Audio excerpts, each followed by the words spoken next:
तुम नोटिस करोगे कुछ डेवलपर 2-3 साल में डबल सैलरी कर लेते हैं और कुछ 6-7 सालों तक वही नंबर देखते रहते हैं। स्किल सेम है, एफर्ट भी सेम है दोनों के, लेकिन फिर भी सैलरी सेम क्यों है? सैलरी स्टक होने का रीज़न टैलेंट नहीं होता है, डिसीजन मेकिंग होता है। सबसे पहला जो रीज़न आता है ना, वो है कंफर्ट, जिसके अंदर क्या होता है, आप एक सेम प्रोजेक्ट के अंदर हो, सेम टेक स्टैक आप यूज़ कर रहे हो और आपका जो डेली रूटीन है वो भी सेम है। देखो, जो ग्रोथ होती है ना वो अनकंफर्टेबल होती है, राइट? और जो ज़्यादातर लोग हैं ना वो डिस्कम्फर्ट से भागते हैं। ठीक है, उनको लगता है कि यहाँ पर मैं कंफर्टेबल नहीं हूँ तो मैं इसको छोड़ देता हूँ, कहीं और चलता हूँ जहाँ पर मैं कंफर्टेबल हूँ, और वहीं से उनकी जो ग्रोथ है ना वो रुक जाती है। सेकंड रीजन है, लोग सोचते हैं मैं दिन भर बिजी रहता हूँ, ठीक है, तो सैलरी बढ़ी नहीं चाहिए। मैं तो रोज दिन भर ऑफिस आता हूँ, एकदम सबसे ज्यादा काम करता हूँ, फिर भी मेरी सैलरी कम क्यों है? देखो, मैं आपको एक सिंपल सी चीज बताता हूँ। कंपनी है ना कभी भी ये नहीं देखती कि आप कितना इंपैक्ट डाल रहे हो, कितनी आप मेहनत कर रहे हो, कितना आप ओवर टाइम कर रहे हो, राइट? कंपनी देखती है कि आप इंपैक्ट क्या क्रिएट कर रहे हो, आप कितनी जल्दी प्रोजेक्ट को डिलीवर करके दे रहे हो।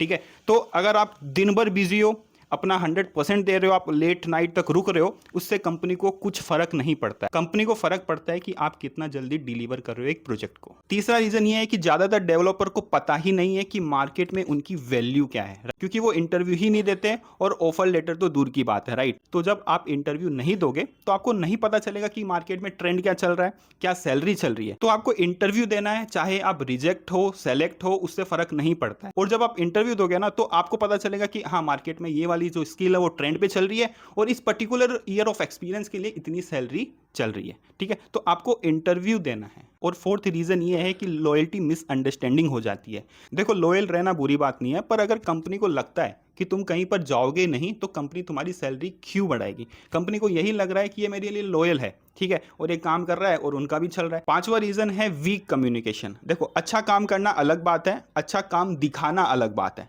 ठीक है, अगर आप एक कोई काम कर रहे हो, कोई बग फिक्सिंग कर रहे हो या किसी प्रोजेक्ट पे काम कर रहे हो, वो ठीक है, बट उस काम को आपको दिखाना भी पड़ेगा। जब तक आप दिखाओगे नहीं, सामने वाले को पता नहीं चलेगा कि आपने क्या काम किया है। क्योंकि क्या होता है, साइलेंस का रिवॉर्ड है ना, कभी प्रमोशन नहीं दिलवाएगा आपको। तो अगर आप एक छोटा सा भी काम कर रहे हो, छोटा सा भी बग फिक्सिंग कर रहे हो, तो उसको भी बड़ा चढ़ा के दिखाओ कि मैंने इस काम को इस तरह से किया है, मुझे इतना टाइम लगा इस पर्टिकुलर टास्क को सॉल्व करने में। एंड इस वीडियो का टर्निंग पॉइंट ये है कि अगर तुम्हारी सैलरी एक जगह पर स्टक हो गई है तो कंपनी को तुम्हारी अब्सेंस का डर नहीं है।